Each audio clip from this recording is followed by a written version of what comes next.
We watch the numbers go up. How exciting, Vikki. It is so exciting. I'm so happy to be here with you today, Barb. It's really wonderful what we can do when we just work really quickly and pull something together like this. We're watching the numbers grow. So hello, everybody. So, Barb, where are you seeing the numbers pop up? Oh, I can see participants yes. on. You've got it, yeah. Yes. Vikki and I have just met each other in person, virtually. Yes. So we're just working together collaboratively today, and it's wonderful to feel like we're not alone.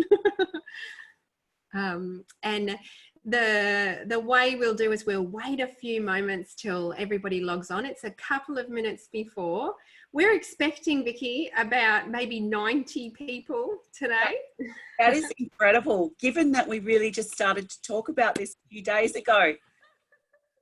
I think amazing. Saturday night that I started to get a bit anxious and think, I want to talk to some people. So, and we've pulled this together. I suspect there'll be a lot who'll be watching the recording later on. So we'll watch those numbers climb steadily for a few minutes. It might not be all 90, but we'll see. And I might start to launch a poll, and that's just a nice, quick, easy one about, is the technology working? So I'm launching that, and I'll get to see that result. So as everybody enters the room or the virtual room, have a little look around, see how you can vote in the poll. Oh, look, I've got some people clicking. It's very exciting. I've got five have said yes, and the numbers are starting to rise. There's a few people who are panicking like me, going, oh, where's the volume?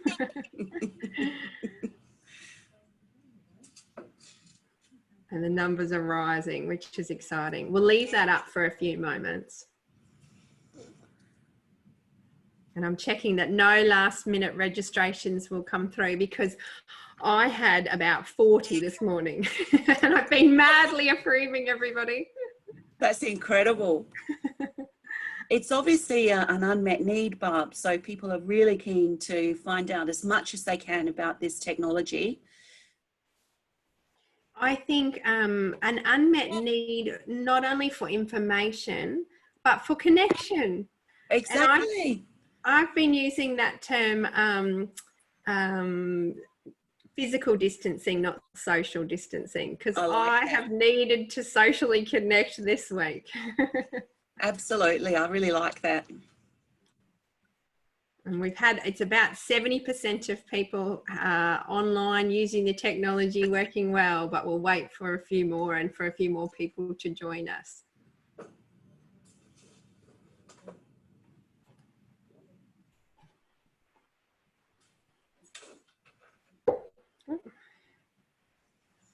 So what time do you have, Barb? Because we're probably all working at slightly different. Slightly different. Mine says 1:26, and I'd said that we'll kick off 1:30 Eastern Standard Time, and you and I are both in Queensland, so that works in nicely. But I did a few people who tried to connect an hour earlier or later, don't you think? Absolutely. Yeah. And we will talk about this, but obviously it's all being recorded. Oh, my internet connection was looking unstable. Get back into it. It's all right.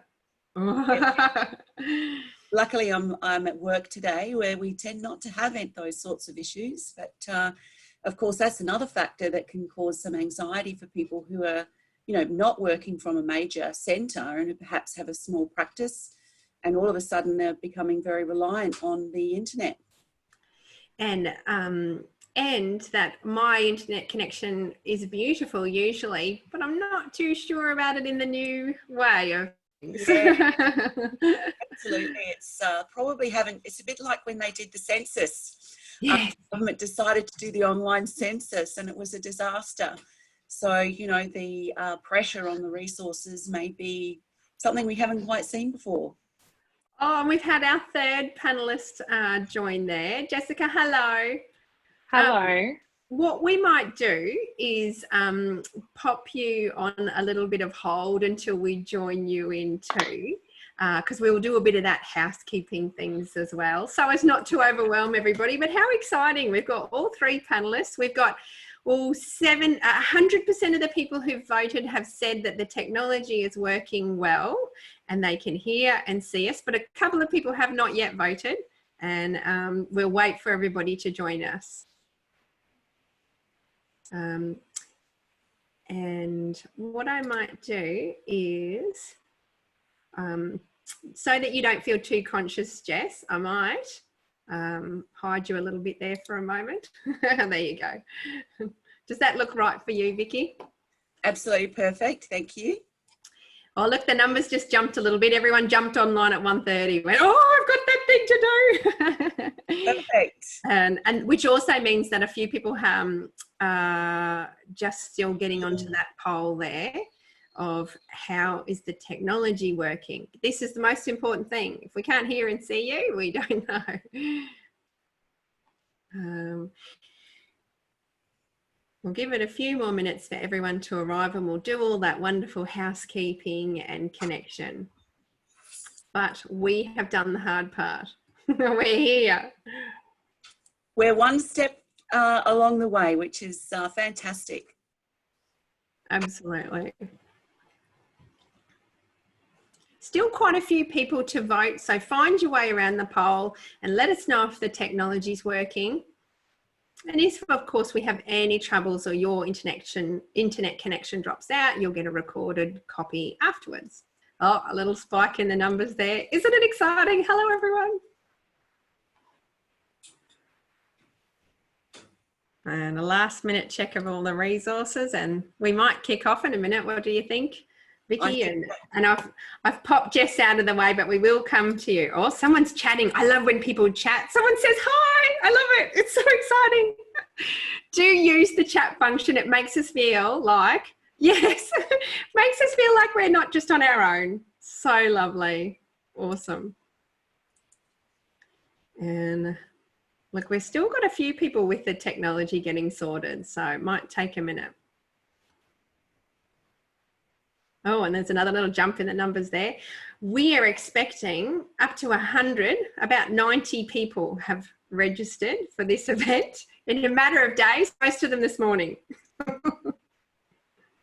Well, Barb, I think you did a fantastic job processing 50 requests, probably during a very busy day during practice as well. Absolutely. And a very busy life at the moment, as we all are. Absolutely. Well, we've got 100% of people saying, 100% of people who voted have said the technology is going well and they can hear and see us. So, oh, look, somebody's registering at 1:29. I'm sorry, but you might just be a minute too late. Okay, so I think we're at 1:31 now, Barb. Let's do it. So I am going to hide that poll because 100% of people who have voted have said their technology is going well. So we'll end that polling. Thank you. And we are going to kick off. I might let you, Vikki, start with that little initial. Sure. So just before we get things underway, we would like to acknowledge the traditional custodians of the lands upon which we meet today and pay our respects to elders past, present and emerging. I also really like the words of Pat Dudgeon, who says, "We also recognise the strength, resilience and value of the oldest living continuous cultures of the world, their languages and spiritual relationships with the land and waters." Over to you, Barb. Oh, thank you, Vikki, for that wonderful welcome, acknowledgement. And I truly want to acknowledge the amazing ability that we have to connect all across Australia and appreciate those who have enabled that. So I really, that speaks to me today more than usual.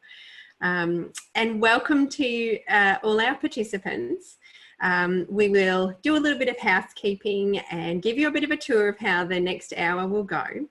But I wanted to welcome you to a video conference, a little webinar on video conferencing in child therapy. And you might even notice straight up that I've got this photo there of somebody using technology in quite a portable way and an assisted way. And I think that might be the theme of today, but I'll be interested to see how we go.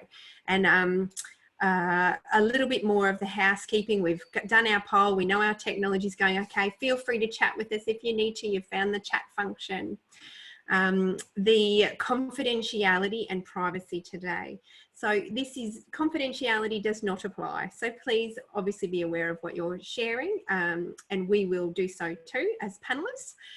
This is a recorded event and we were so excited to share this information. I might just see if I'm back over into the spotlight here. We will share this widely, and I think that's really important. A lot of people have contacted me today and in the last few days saying, look, I desperately want to be there, I desperately need this information, but we can't make that particular time. So if you're unhappy with that, perhaps maybe save this experience for the recorded event and hop out, and then you'll receive that recorded event, because we would like to publish it widely on publicly available resources. So it is recorded and we will be mindful of that. We'll have a little chat for about an hour, and use the Q&A function as you can. I also want to kind of give you the heads up that I've been socialising you to using video conferencing already, just as we will do so with our families. You all got a little bit of information before. A lot of you found this through videos from what I've been talking about. So hopefully you don't feel like I'm a stranger. And I'm going to do a few things today that might be a bit similar to how you might operate in therapy, using video conferencing with children and young people. So welcome. And I've chosen this photo to kind of really highlight that I feel like we are going into platform 9 3/4, opening the door to another world, right? And a lot of us haven't been there before. We might be a bit like Harry Potter when he first went through. Some of us maybe have had experiences here and gone to Hogwarts before, but for a lot of us, this is a bit of a whole new world. So welcome, join with me, have fun with me. And be aware that none of us are putting ourselves up here as experts, but we're here for a bit of fun and would like to share our learnings with you today. But most importantly, draw from your learnings and share it as well. So we'll see how we go with all of that. So the agenda for today, as you know, our panelists here are, and I'm going to be, look, I start your video, Jess. I'll introduce Jess and Vikki. I'll and say hello. So you can see the three of us here today are your panelists, and we will start off with Vikki having a bit of a chat, and then we'll join Jess in for a bit, and I'll take over for a little bit as well. Do you want to just have a quick hello before we kick off over to Vikki? Hi. Oh, hang on. Oh, I broke it. I broke the internet. I think I just got rid of, accidentally deleted Jess. Sorry, if Vikki wants to help me out there, you're welcome to. Okay, I can see Jess on my screen. Oh, good. It's just me. Yep. She's back. I'm there. Hi. Oh, I had this picture that I've broken the whole thing. Yeah, I'll let you guys introduce and say hello. Sorry. Okay, Jess, do you want to go first? Yeah, sure. Hi, I'm Jess. I'm a clinical psychology registrar waiting for AHPRA to do my endorsement. So I'm in transition of that. I work at Anxiety House at the Sunshine Coast, and I see lots of young people and I do some video link therapy with them. So looking forward to talking about that. Brilliant. So hi everyone, my name is Vikki. I work as the discipline lead for psychological sciences in ACAP's Brisbane office. I've commenced here in approximately December of last year. Historically, I've had a lot of experience in research, mostly in the areas of Indigenous cancer control and also in psycho-oncology. I'm also a registered psychologist, hope to do my registrar program at some point in the future. And I'm passionate about telehealth. I'm passionate about what we can use this modality for, in particular for addressing significant unmet need for people who are living in rural and remote Australia. So yeah, so that's I guess I've done some research recently, which I'll talk about in a moment, exploring psychologists' attitudes towards video conferencing technology. So thank you. And thank you, Barb, for inviting me to be a part of this. So today we have our session broken into 2 parts. So Barb, is it okay if I share my screen now and get underway? I think that would be lovely. So our agenda for today is we're going to run through some challenges and myths, and that's going to be yourself, Vikki. Myself and Jess will chat a little bit about some strategies, and then we're going to pass over to the team and hopefully have a bit of fun sharing some of our learning. So yes, that would be wonderful. So what I'm going to do is stop screen sharing and pass over to you, and I'll mute myself because, you know, I'll be like, oh, ooh. Okay. Sounds perfect. So I'm sharing my screen now. Can you confirm that you can see my PowerPoint slides? Excellent. Okay, so what I really would like to do today is to start off just by highlighting some of the key findings that we've had to date, where we've looked at key challenges that face psychologists when using video conferencing technology. So I guess I'm narrowing the frame to video conferencing technology rather than looking more broadly at telehealth, because obviously there are a number of different modalities which comprise telehealth. So here we're talking about exactly what Barb and I are doing today. Is we're interacting using a video monitor, and it's in real time. So what I would also hope to do today is just to dispel some of the common myths that we tend to have regarding video conferencing technology, and specifically focus on 2 key skills today. The first one is about building rapport and developing therapeutic alliance with clients, whether they be children or adults, and also talk a little bit about how to assess non-verbal behaviours. So prior to COVID-19, psychologists have tended to express a resistance towards the use of video conferencing technology. And we know that through a number of surveys that have been done, not so much in Australia, but particularly internationally, where we do see quite a low uptake of psychologists using VCT to deliver therapy, particularly when we compare rates of use to, say, psychiatrists or other mental health professionals.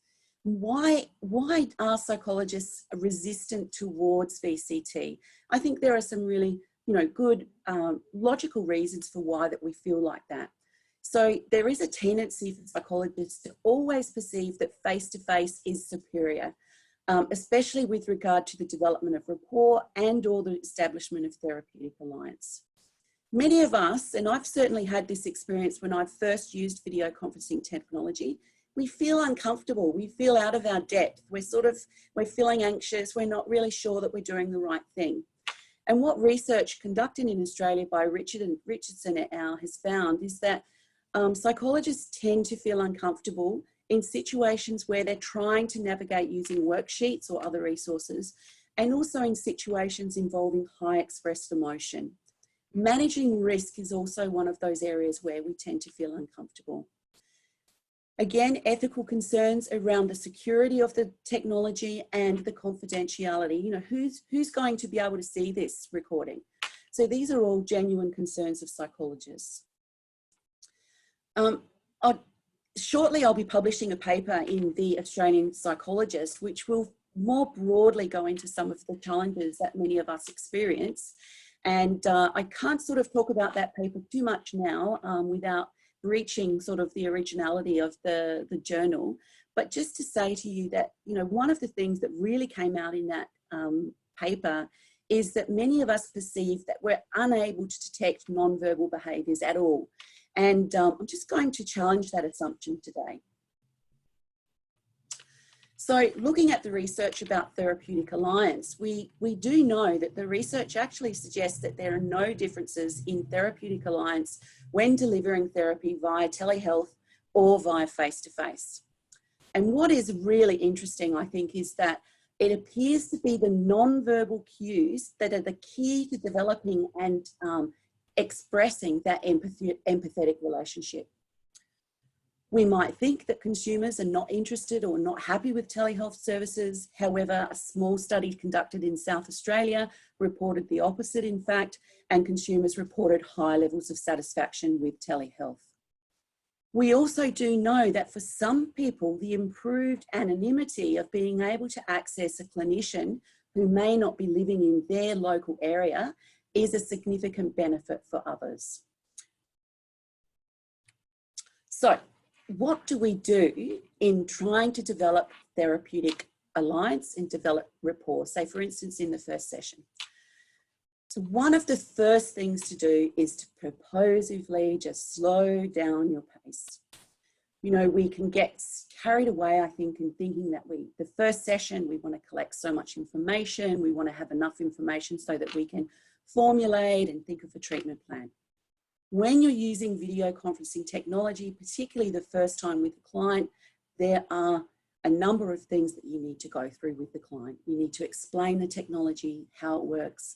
You also do need to address issues around informed consent, confidentiality, and so on and so forth. I won't focus on those explicitly today, and we're hoping, Barb and I are hoping that we can follow up and address some of those larger, bigger, sort of more ethical concerns at a later date.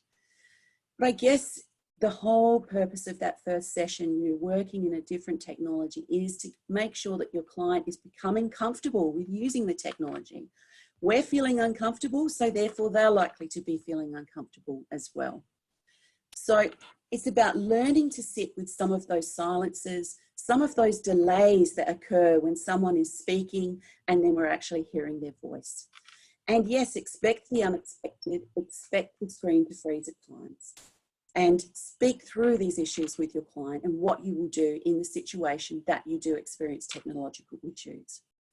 Be prepared for glitches, and as I mentioned, discuss with your client how these will be managed.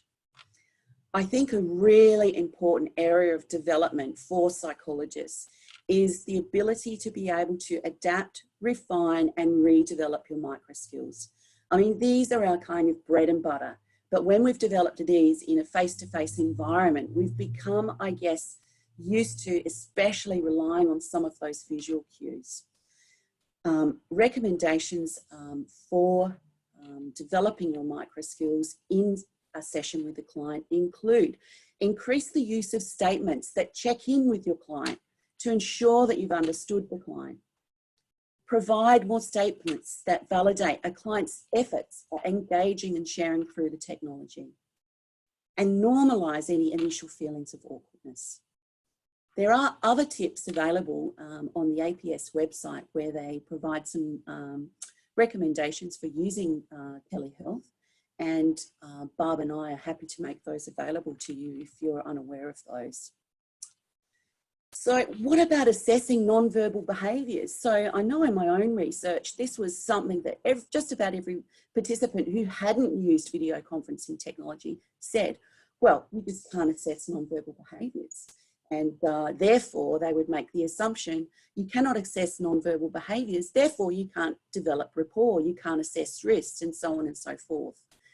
When we look at the literature, you see there's really a lack of research that systematically assesses differences between face-to-face use of assessing non-verbal behaviours and telehealth.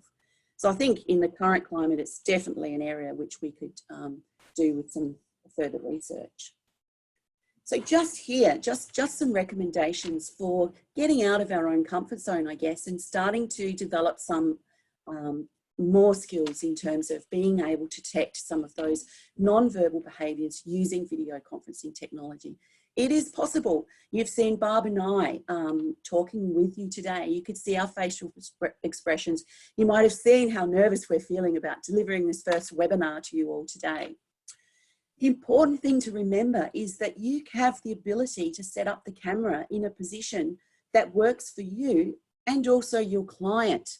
So, you know, if you're wanting to do some more whole body work, shift the camera so that the client can see your body and you can see the client's whole body. I think many of us get stuck in this view of we're thinking about video conferencing technology as being very static, immovable, and that basically we're fixed to a computer screen.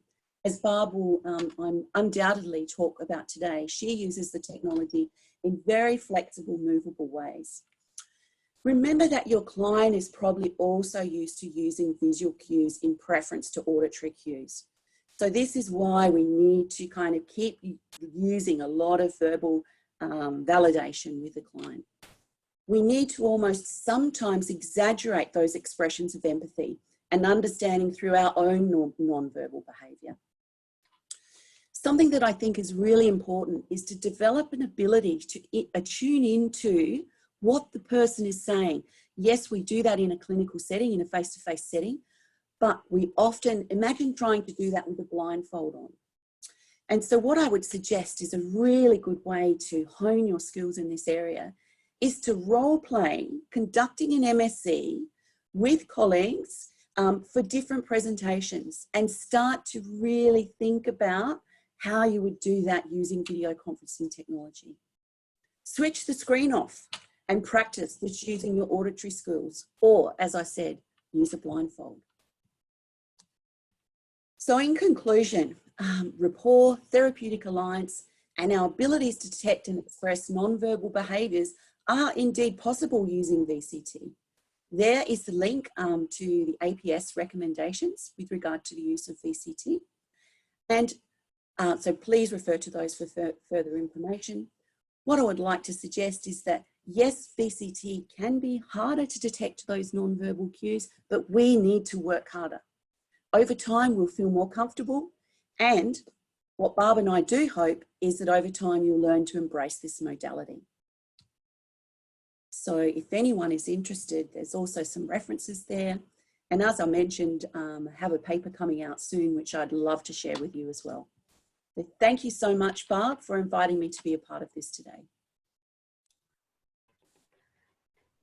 That was so interesting. Thank you, Vikki. I really enjoyed hearing not only your research, but even just feeling connected to other people who felt nervous about this and all of our concerns. And I just think that is going to be really helpful to normalise our experience. And that's going to help us normalise the experience for our clients as well. I'm just going to come back and start screen sharing again. Let's see if that'll work. Good, good. And let's see how I go. There was quite a few moments there where I went, aha. I loved your comments about role playing and preparing ourselves. Mm-hmm. And I really feel that there's so much enthusiasm all of a sudden in our psychology community of us all being on board. A lot of those concerns you've just listed off there, Vikki, we've suddenly moved past. But there's a couple of little things we need to be cautious on. And one is just diving into it. We do need to take a moment to learn this whole new world. And that's why I'm excited that there's 100 of us doing this today. And there'll be many, many more who'll be watching this video, taking that time, do some videos, muck about with it, have fun with it, learn, get comfortable. We might have quite a few learnings, some learnings from failing miserably, and that's okay, right? Having fun with it. I think that sounds really wonderful. I really liked your point about not being static as well. And so I think that leads us nicely into going, so how, now that a lot of those barriers are suddenly going to be overcome by us because we're going to be skilled up, we're going to be motivated, we can see the usefulness and benefit of this. How do we sell this? How do we convince our partners in crime in this, the actual families and children, to participate in video conferencing? So I think a lot of those things you just listed there are actually going to be things we need to talk about with our families, to talk with them about coming over to video conferencing. So how do we introduce that? And I think explaining exactly some of those myths you've gone through there, that actually, and just naming some of those with families. Oh, some people wonder that maybe they won't be able to see me, or they won't feel comfortable. But what we've really found is, and until you've had that experience yourself, you're welcome to share mine. You're welcome to share Vikki's research. You're welcome to talk to each other and speak generally and say, well, most psychologists have found that actually it's not static, that we do see the whole non-verbals, that we actually can move ourselves around. And you might see that from some of the videos I've shared. I jump up from the table and I'm moving around. I'm doing a lot of creative work there, using non-static technology, grabbing the iPad for the kids and talking about it. One of the other ways I like to introduce technology using video conferencing to families is because of our wonderful skills. And that's what I loved about what you said there, Vikki, about just drawing on what our skills are already. We know the families we're working with. We've all done beautiful intakes, or we've been able to get our clinical skills together and connect with them. Draw back on that and use it to connect to this experience. So this week, when I've been talking to families about using video conferencing, I've remembered that, this young guy, he likes to play a particular game online. And I've said, you know, the way we would work if we decided to catch up through video conferencing is you might like to show me your Minecraft world that you've created. And I can have a chat with you about all of these things we normally do in session whilst we're looking at your screen. Or the other little people that I've worked with who've told me passionately about their cats and their animals, I'll introduce it by saying, I'd really love to come and do a home visit and meet your cats. And what we might do is I'll do that through your iPad. And when I introduce it like that, I get quick buy-in straight away. The kids go, oh yeah, sure, let's do it. And the families are of course all on board there. So I think that's a wonderful way to be introducing video conferencing, is by connecting it to our already skills that we have and those micro skills. And that's what my aim for today's webinar was for us all to remember this isn't new. This is drawing on our existing skills. And I don't want to teach any psychologists how to do therapy and video therapy the way I do it. I want you to do the way you do therapy on video conferencing as your platform. So some people are going to love worksheets. Some people are going to love creative, walking around the house, looking at cats. That's me. You're going to find your way and use your own skills. And I saw some discussion in some international discussion pages about how to use video conferencing in telehealth and therapy. And one person's comment was, well, my superpower is my ability to just be with a young person. And I really feel like our superpowers that we already have will just transfer over, but we're going to have to take a moment to think about how they do. So, and I'm very confident in that. Before I give a few other strategies, I would like to launch a poll, not Q&A. I'm going to launch a poll because I would like to know who's got experience on this, who's doing it. So please tell me, what is your experience using video conferencing? So I've asked a bit broadly here is no, if you don't have any, that's fine. If you've got some, but with adults, maybe you've got some experience with children, or maybe you've got a lot. And I think it'll be really exciting to know we're not on our own here. There might be quite a few of us out there who are a little bit uncomfortable. We'll see. And while that's polling, I'll tell you a little bit about myself. So, as Vikki said, I'm a psychologist in private practice. I'm a clinical psychologist. I only work with children and young people, although I have used video conferencing across the lifespan. So whether it be in adult therapy or with parents or grandparents, I love doing that. I have a very tiny practice. I'm a sole practitioner, a sole provider, not even outside of Brisbane, which is Toowoomba, but outside of Toowoomba. So I'm tiny. And I think that's why this has really worked for me using video conferencing, is I've been doing this because my family's needed it. The people that I work with right out to West. So, you know, I have people who come in from right out near the Queensland border to come and see me and then connect with me on video conference, or way up in North Queensland, because I've had to get comfortable using this platform. So that's how I've developed my skills, is all the creativity and passion. So that's what I add to this day. About 60% of people have voted, and it's quite interesting to see the majority don't have any experience whatsoever. 86% there. The numbers might go up and down, but it's only a small poll, and as we all know as researchers, it's not very valid. But about 7% have got experience with adults. 7% have got experience using video conferencing with children. And no one has put themselves into a lot of experience. I thought I'll put it there, we'll see. And I suppose that's how somehow I managed to be doing this particular role, because I probably would put myself in that last box. I do feel like this is something I've done with quite a range of presentations. And that's how I've gotten good, from a lot of learning, a lot of failed mistakes and learning, and a lot of asking for help and practice. And I'll tell you who I've asked for help the most from is the actual children and young people and families.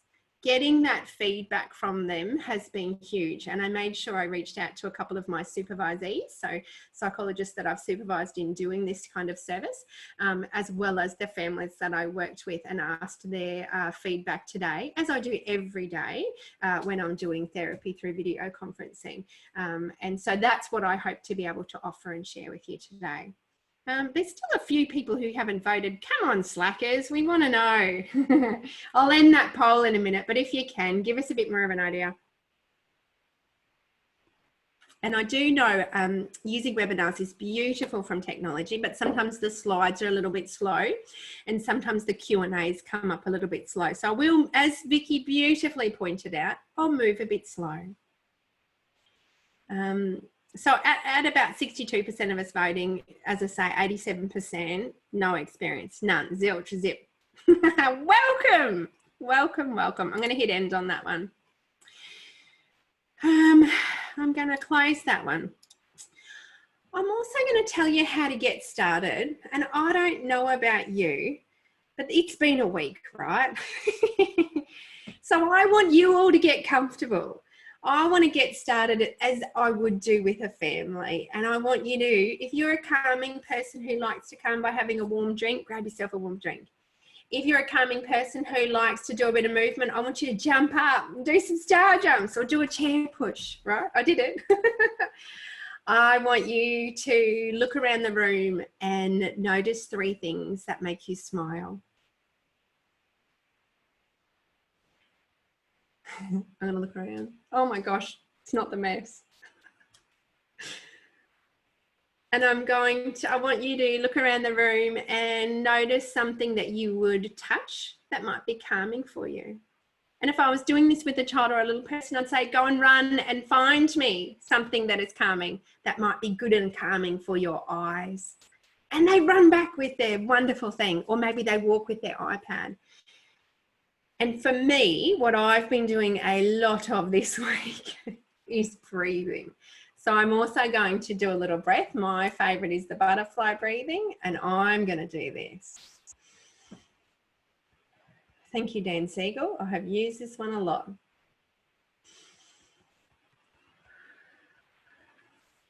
So now we're here. Now we're calm and connected. I have been socializing you all to using video conferencing, right? I connected with you before. We've done a little bit of this in session now. Hopefully you're feeling like you're a little bit calmer, a little bit comfortable. You've had a bit of a move if you need to. So this is how I get started with video conferencing. And as I said, you refer to things that you already know about that child or young person and family. Get rid of some of those myths and concerns, and have an open and frank discussion with them about it. It's not going to be for everybody. In this new way, it might need to be better than what our options are. But it's just about having that conversation and being open to feedback. One of the big questions I got from a lot of people was how to do rapport building. And I really reflected a bit about how do I explain to do this, right? And I think, I'm going to go like this. What I really wanted to highlight is when I'd love to know if anyone wants to pop in Q&A, how you already do rapport building. And that's what I want you to continue doing in the same style, but a little bit differently. So when I talk to other psychologists, a lot of people talk to me about doing rapport building by playing games like UNO. Well, guess what? UNO's online. You can do it online. And through most of your video conferencing platforms, you can do remote control. So you pass over the remote control to the other person, the child or young person, and you can have a game of UNO with them. There are so many free games that you can do that. Or as I was saying about getting onto their Minecraft game, or you can observe their world. You can do rapport building through the way that they have. And I've got a little picture there of a cat, right? Because I just think animals and pets is definitely a way that I connect and do rapport building. I love hearing children's stories about their families and their animals, or their special interests and love. And maybe it's going to be about, if I normally talk about their cat to rapport build, well, I'm going to get them to show me it. How wonderful. And as I said, this is what I'll explain to families. And I find when I just talk about that kind of way of introducing the work, they love to connect with me through video conferencing. So as you might see, I'm going to hand over to Vikki, to Jess, and I'm going to ask her to start her video. And yes, she's beautiful, isn't she? And look, the way this has all worked, team, is madly fast, right? So, you know, with like 5 minutes notice, I've said, Jess, come and chat. I've never met you before. So Jess was going to have a little bit of a tip and a few minutes to share with us about how she's found using video conferencing and what kind of strategies she's used. So I will mute myself and love to hear from you, Jess. Thank you. I thought I should give a tiny bit of background as to my experience with using video. I've used video conferencing and done video therapy. I used to work at Child and Youth Mental Health in Gympie, so we quite often had to link in with our larger teams via video link. And you can imagine with some, you know, quite complex cases and stressful situations. So I can, you know, definitely say it is technology that we can use quite effectively. It can be tricky, but I think it can be really rewarding and it can be really helpful. And I can see, especially in the current times that we're having, it's going to be really important. My best tips off the top of my head, when working with children, is having the parent present, particularly if they're younger children. You know, the parents, you know, a lot of the kids that I work with, they're not kind of able to manage the technology on their own. You'll end up looking at their forehead for an hour and things like that. So having a parent there to kind of support actually using the technology itself is really helpful. But also the parent kind of make, you know, they're there to, you know, they can notice if their child is engaging and connecting or understanding what we're saying, you know, help with reflecting things back. I found that's been really helpful. Quite often before I do a video conference, I will send an email through with any handouts or anything I want them to have ready for the session. Can save time as far as scrambling around looking for things. You know, exactly what Barb was saying for rapport building. I did this with adults and children, but I get people to show me their pets, mostly because I really like dogs, but also, you know, it is a great way to connect. You know, I've had kids show me what award they've won that week at school, what toys they like playing with, what drawings they've been doing, things like that. The other things I do is quite often do a lot of screen sharing. That way, you know, when I'm doing things in session, I do a lot of things on my iPad in the room. So it's kind of an extension of that there. You know, if I'm drawing formulations or writing things down, if I'm sharing my screen, you know, they can see what I'm doing and it can keep us very connected as to, and, you know, very clear and transparent about what we're doing. And probably the last thing, and I think this is one thing I've noticed in the last couple of weeks, is allowing extra time where possible is really helpful. It can take the pressure off you if there's some sort of issue with technology. You know, if it takes you 5 or 10 minutes for whatever reason to get connected, you can then start your session from there. You're not running into the next person's and you're less stressed, and then you're more able to be more engaged in the session and things tend to go smoother. So they're my general kind of tips that I'm finding at the moment that are really helpful. And I'm really looking forward to hearing, you know, from Barb what she finds helpful. Oh, thank you so much. I'll just join you there. Oh, Jess, I really appreciated that. And when you did make contact with me and tell me a little bit about your thoughts, they were just exactly what I was wanting to share, and what other, you know, multiple psychologists who did make contact were telling me they found really useful. So I love that. That's really helpful. I might take back over the driving there. So you're welcome to turn your screen off or keep joining us if you enjoy nodding, seriously, but no. Yeah, beautiful. I love her beautiful photo of herself there. I've just got a blank screen. Oh, look, someone's asked a question. I love it. Jess, someone has said, could Jess explain more about screen sharing and the technology programs that she's using? Now, I will get you to quickly answer that, Jess, but I do want to say, I think that's going to be for a broader webinar on using technology with all people, right? Like, these are some of the really specifics and quite detailed that are going to be useful for no matter who we're talking to. So I think leaving some of those more broader questions around the privacy, the safety, the finances, what's got the best platform for meeting our, legislative requirements. And I mean, these are really complex things and are universal to our participants and our clients. So, but I will get you to briefly explain, we'll get you to briefly explain that, Jess, if you want to quickly answer. Yeah, no worries. I've just started using Zoom a bit more, and I'm noticing that's really great for screen sharing. What I really like about it is, I can have my desktop open and you can actually share what document you want to screen share. So I can, I think I was doing an exercise with an adult client the other day and I had it in Word. And as I was doing it, I was, I think it was their core self versus OCD, and I was able to type out those things so they could see it as I was doing it. And if you ever want to get anxious about your typing, that's the way to do it.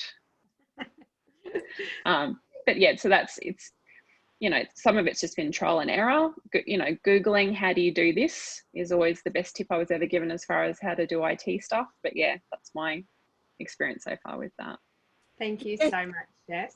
I'd love it. Maybe I might, for sake of time, I'll keep going on. Unless Vikki, did you have something you wanted to add there? I think you did. Sorry. Yeah, I just wanted to ask Jessica if she's using what version of Zoom, because I think that's quite an important issue in terms of privacy.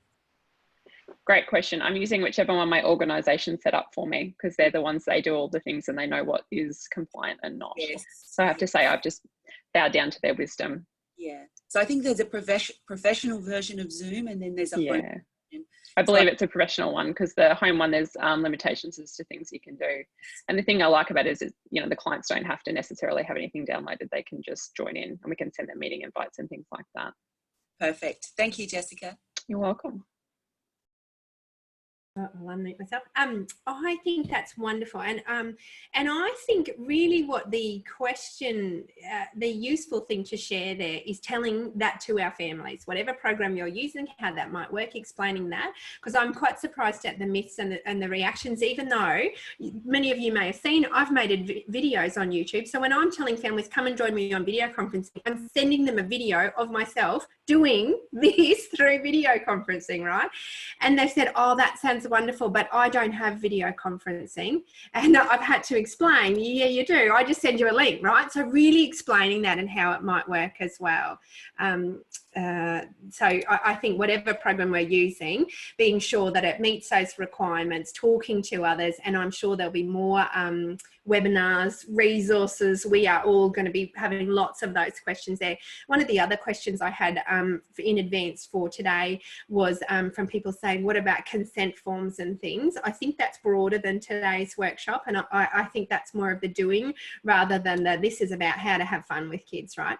But what I really felt the consistency from Jess and from Vikki there is this idea of not rushing, slowing things down. I think that's huge. Slowing things down, being aware that this is going to take time for our families. This is going to take time for us. So giving yourself room to breathe, which is why I literally did that in this session. And I think it's very easy to get a little bit anxious about trying to do this perfectly and quickly and rolling things out. And it's okay to take time to move to a whole new way of operating. And even with that idea of making mistakes and learning, that's okay, but slowing things down. And I love this question here. Somebody's asked a question about confidentiality and minimizing distractions when working with kids, right? I wasn't sure if you meant in our houses as a therapist or in theirs, but basically I love that question on netiquette, basically. How are we going to do that? I might come back to that one. So if people can start thinking about their responses and popping in some responses in Q&A, and then I'll come back to it to Vikki and Jess too, so that we can maybe come back to that one, just keeping on time. Does that sound okay, panelists there? The screen sharing and the whiteboard. In my videos, I've shared about how I'll often use YouTube videos. So a lot of the practitioners I work with will tell me I really like to use video stories. So a lot of the supervisees tell me they love to use books. So you might still read your book in your office, or you might still show a video, but you can do it through screen sharing. So generally the technology will let you do what you normally do through a computer. I do think that's important about managing families, and that's why I loved when Jess made that point about parents and that was my wording there about co-therapists. So I explained to families that I need them to be my co-therapist, and never more so than when I actually need them. Maybe I'll email them in advance and I'll say, can you please gather the following supplies? And I'm not so much of a worksheet person, so somebody else emailed me and said I send them the worksheets in advance so they can have them and screen share them or maybe print them out, versus I will use it online through some online programs, or I'll ask the families to please get some paper and crayons and some music and some flour and water. And I find they go, okay, or Play-Doh, right? And we psychologists, especially given those numbers that we saw initially there, in my understanding, psychologists are probably not as experienced at doing this as other allied health, who are much more using people's bodies. So I work a lot with children with developmental issues, and they will be working with their OT and their exercise physiologist and their physiotherapist through video conferencing. And so that was really beautiful to kind of blow my mind to go, of course I can do my stuff. If somebody can do physiotherapy through a video, I can surely do a little bit of chit chat, right? I can have fun with that. I can paint. I can ask the kids to have their paints ready. But it is very important to be planned and organised before. There is none of this flying by the seat of our pants stuff, which none of us do anyway. No one works well that way. It's about being planned and organised and including the parents, not only physically to support us, but in generalising some of these skills here. Particularly if you're working with younger children. So I was going to come over here. Some of the other more practical strategies that I use, and this is where I come into, this is what I have to offer to this wonderful group and room of knowledge, is the fun stuff. So as I said, I'll use videos and visuals. So Go Noodle's a beautiful one. So you know how I got you all to just kind of move a little bit or breathe? At the beginning of a session, you might pull up and share your screen over to YouTube and get a little person to do a Go Noodle physical activity and jumping up and down in their living room, right? So having fun with something like that, and maybe having a little movement break. And that was one of the advice from one of the families that I have spoken to over the time, is they love when I'll say to the little person, now can you run around your house and go and find me your calm kit, or go and find me your really soothing thing, or whatever it might be I'm doing. Or if I'm doing food and eating work, I'll say, go and find me something that's yellow and round, and they run to the kitchen. So they're doing a little bit of that movement break, and the pressure isn't all on sitting there and staying and doing learning like this. That's too boring for the best of us. Even I'm starting to go, all right, what's the time? And using the environment. So I'll often spark from the environment and viewing the appointment more like a home visit. And I think that's probably why I switched over nicely to this, because I'm quite comfortable with doing home visits, and it's the kids will love giving you a tour, and yeah, the internet goes in and out, but I get to go and see their piano, and I'll suddenly go, oh, you know, when we're working on anxiety, you said, you said that you get really worried. How about we make up a song using your piano about anxiety? And they'll sit down and they'll play a piano, right? So exciting.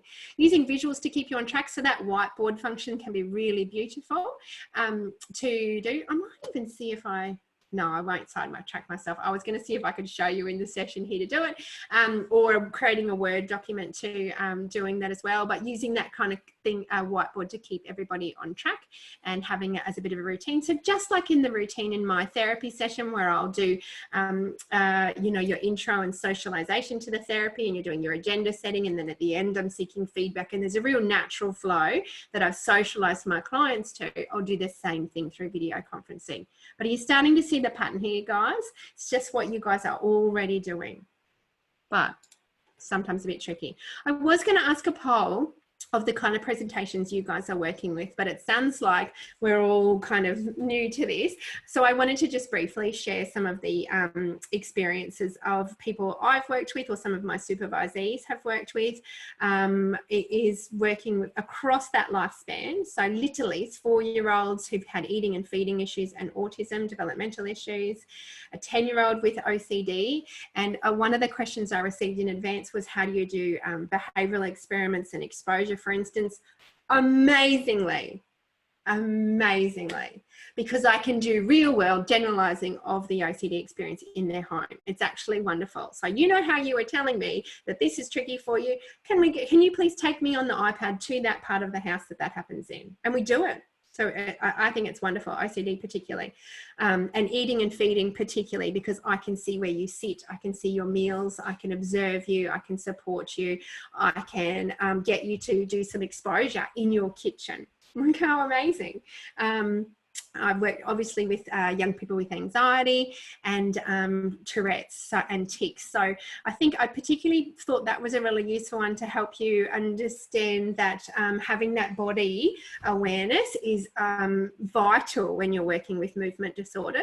And I need to be able to see a particular part of a body and really get into, okay, so what happens in your neck here? And this is your movement and your mouth starts here. Guess what's wonderful? The screen. I can do that really well through the video conferencing. We can record it, we can pause it, we can slow it down, we can really use that screen beautifully. And I've certainly heard that as experience from other psychologists as well. So that's some of the range of people. And as I said, I often work with children who have other allied health people working with them. And again, that I think that's how I've been able to have such good engagement with children and families through video conferencing, is I'll share a lot of these stories. And I was actually contacted by a whole agency where all they do is do allied health through video conferencing.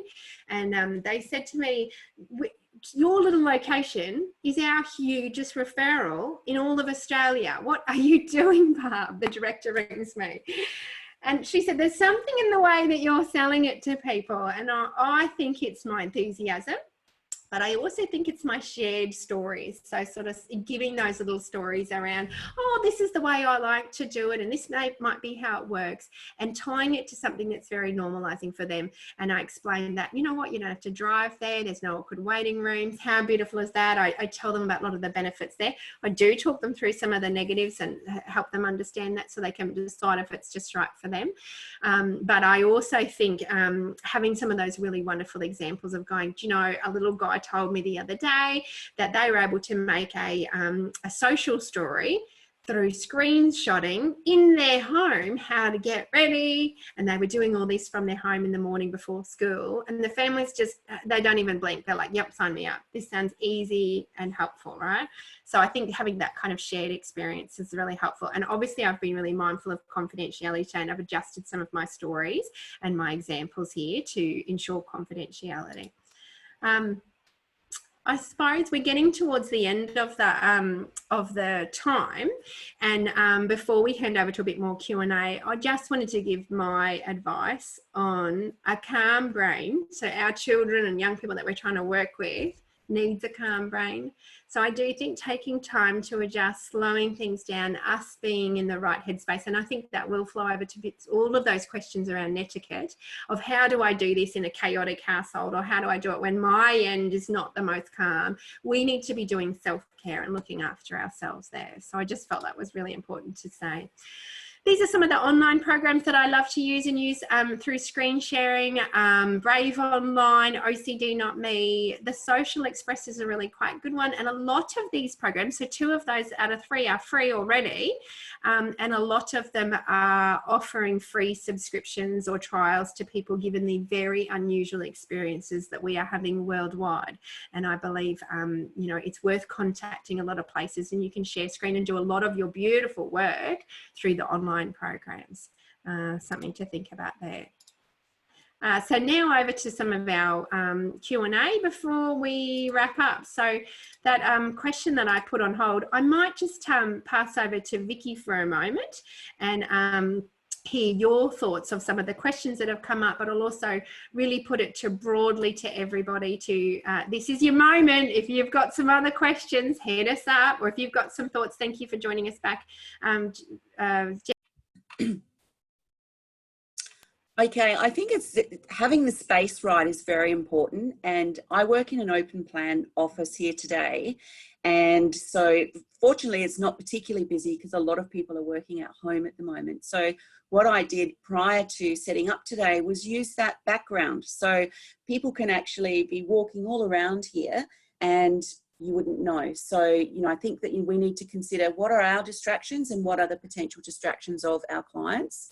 So the other thing about space that's really important to realise is that for some reason we can be really loud when we're on Zoom. Our voice seems to just, you know, go up quite a bit. And so given that we may be working in an environment where we have multiple offices, we need to be careful because of confidentiality, that we're kind of in more of a soundproofed room. Yeah, so they would probably be my comments. Barb? And over to you, Jess, any comments about the environment? And then we've got another question I'll flick back to you guys on working with teenagers. So thanks, guys. Keep the questions coming because it's really important we share our knowledge now more than ever. Oh, hang on. Sorry, I muted you. That's okay. I think one thing I have, like, you know, through trial and error with doing video sessions, obviously when you're working with children, quite often they do have siblings. They can be super distracting. So it's one thing, kind of talk it through and try to plan when we would have the session. And ideally if we can have it when, say, other siblings aren't home or there's someone else to keep them entertained. If not, you know, if there's something that they can be engaged in doing while we're having the session. But, you know, some of that's just, I think sometimes is unavoidable. I mean, quite often when I have kids come into therapy in the clinic, you know, the siblings come to and they're loud and distracting. So we just, you know, you try to work through it as best you can. I think from a own environment perspective about how to manage that, you know, I've done some sessions from my office at home. I'm lucky where I'm able to control it in my environment, but you'll have things like people come knock on the door or someone will start mowing next door and things like that. And, you know, obviously we do sound a lot louder on when we're doing these kind of things than we might when we're just having a chat with someone in the office. I'm using AirPods, so while someone might be able to hear my voice, no one can hear what you guys are saying. And I find it tends to keep the sound quality, and I'm able to hear better. It kind of cuts through some of the distraction stuff too. So things like that I find really helpful. That's great, guys. And any particular thoughts, Vikki or Jess, on working with teenagers? We've got a question here on working with teens. Just before I hand to you, so I'm giving you a moment to think about your answer like I do in therapy. I'll share my thoughts. Teens are easy with this, right? This is their world. And don't be afraid. You know how Jess was saying, Google, ask the teenager if you've got any technology problems. I find probably they might feel a little bit intimidated by having the visual. And so I've often used the chat typing function, and I've suggested you can shrink my face down and we can chat. And that's been a really, I actually feel like some of my most powerful work with all children of all ages has been those little type things that they're prepared to type.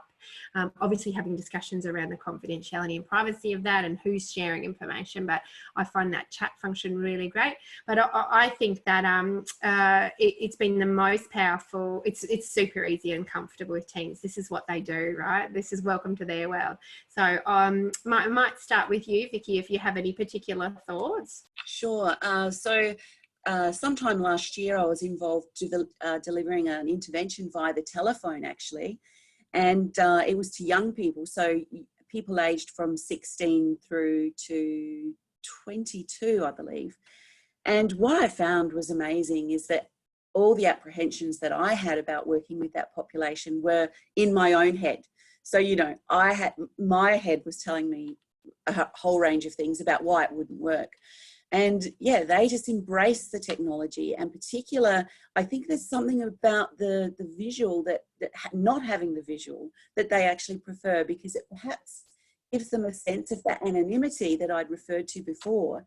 And through that anonymity, it's like there's a willingness to actually go deeper and to disclose further. So it actually can be very, very effective. I'd agree with all that. I don't think there's any particular barriers to doing it with teenagers other than maybe them, like, yeah, the struggling. And I think I find that in session in person too, is that kind of making eye contact, things like that. A lot of the kids want to, like, yet again, you'll be looking at their forehead for most of the session. So things like that, you know, I might, if I feel like it's been too much of that, I might say, hey, you know, it'd be really cool to see your face before we go, just so I am doing some of that kind of MSE, checking in with how they're looking and stuff like that. But yeah, I think all the normal anxieties for working with teenagers apply when we're doing it by video link. I don't think there's any particular different ones. That's really helpful to know that we're kind of using similar things there. But I suspect in 5 minutes, we're all going to have a growth in our knowledge and have more tips and more information. And I think that's why I chose this particular photo for my PowerPoint, which was whipped together within a day, of a bunch of crazy people smiling like this, because we're doing it together. But there might be a bit of moments where we're going, you know, and we're coming together and we're learning, and we will know a lot more on some of those. And I think if we do that by sharing our information and sharing our resources, but still referring to our original knowledge, we do know this. How do you normally work with a young person? And doing it in your unique way. I am a more active therapist. This morning, you know, I'm out going for a walk, right? So I've got to find a different way to do that with my young people or with my little people. And they come and see me because that's the kind of therapist they like. And they come and see you because that's the kind of therapist they like. And so us doing what we normally do in our normal way, but via the video conferencing. And I sometimes talk about this when people talk about, art therapy, or, you know, we have to remind ourselves, I don't use shaving foam therapy. I don't do paint therapy. These are mere tools for me to do my therapy, okay? And I don't need to go and get trained in shaving foam therapy or slime. I actually could do a whole webinar on how to create the perfect fluffy slime. I'm really good at it. It's like a hidden talent, but I didn't need to get training in it. As a type of therapy or a mode, it is just the delivery of it. And I think that's something really important for us to remember. We don't have any more questions there. This is going to be your last chance, guys. And, you know, you're here for the many people who are going to be watching this recorded. If you've got a question in your mind, I can guarantee you someone's having the same one. So please feel free to do that. But we may think about wrapping up. I will see I don't even know what I had on my next screen. We'll see. Awesome resources there. I'm hoping to go back and adjust some of these slides and really fill them in based on our conversations. There's a couple of questions. Oh, now they're all in. Yes, I love this question here because I think this flows on really nicely from our discussion about teens. What if they're worried about parents listening? And I was particularly thinking about that when you were speaking there, because in this unusual circumstance that is now, we all of a sudden have a bunch of people that are literally in their home, not able to leave, and might really need to speak. So that's where using that chat function is really helpful. And I think also setting up your boundaries and your plan in advance outside of the session is really important. But that chat function means that they can sit there with a zip going, which is what they do, right? This is how they communicate. There's another question there about any websites for two-player games. I love answering that one. We'll come back to that one. I might just let Vikki and Jess to kind of flow on if you do have any other more comments there about parents listening and any two-player games. So I might go back to you. I don't have anything further to add there, Barb. I think your response was perfect. So thank you.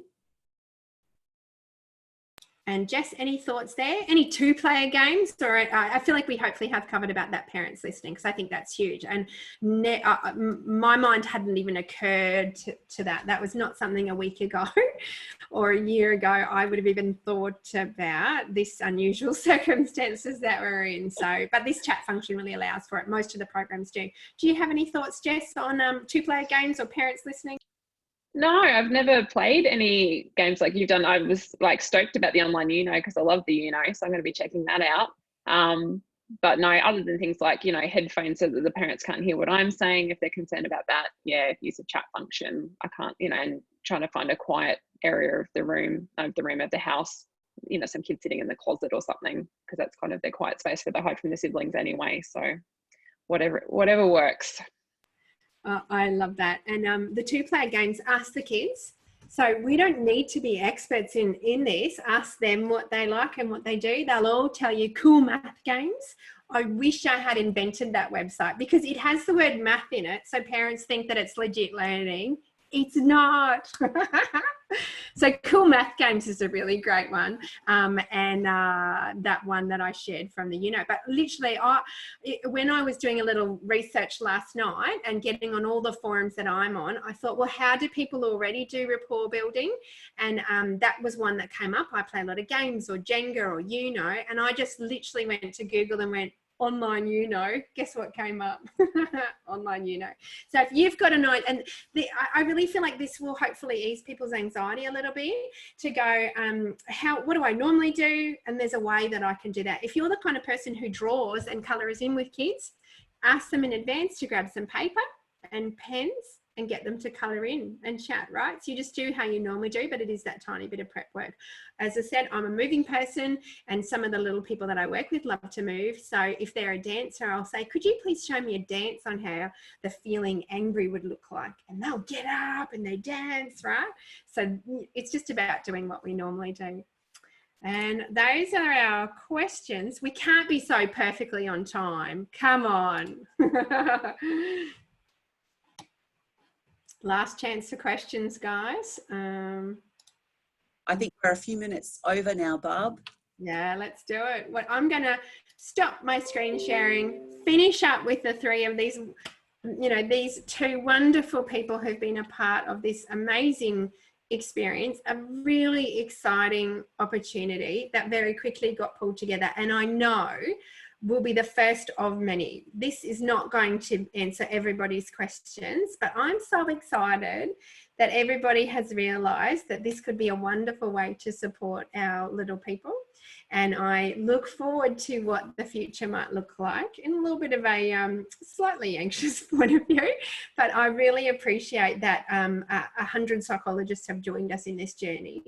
And many, many more will be watching this recording and learning from us. And I look forward to the journey of connecting and building our skills as we go through a lot of landings, a lot of fails, and a lot of learning, and a lot of support from each other and connection. So thank you for connecting with me through this experience.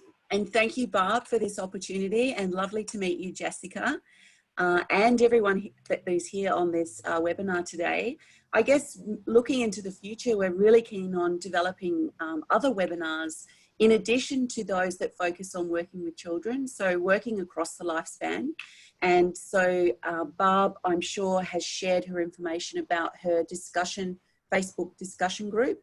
And so if anyone has any ideas or suggestions for webinars, for skills or information that you require, then we're hoping that we can fill that void. And so in a collaborative way, we can really work towards building capacity in this area. But thank you so much for this opportunity. Thanks, Vikki. And thanks, Jess. My pleasure. It was wonderful. I've got so much from it. So I'm really looking forward to trying out some of the things that I noticed as we were talking about it. I think one area for video health other than working with children that I'd like to see more information on is working with older adults, because I think that might be a particular area of challenge. Stop, my head just went, yes, yes. I've got enough on this week. You're welcome. And I suppose I'll have that little reflection that there is a lot of usefulness and learning, and I hope that exactly what we've just done here would likely apply to many populations, and we don't need to reinvent the wheel. We will support each other and grow and learn through this, and what an exciting opportunity. So thank you, guys. Really, really appreciate it. We'll end the official meeting there, signing off. I feel like because we can't handshake now, we either maybe say namaste, or I'm a bit of a, do the Vulcan one. I'll see you later, guys. Bye. Thanks again, guys. Bye.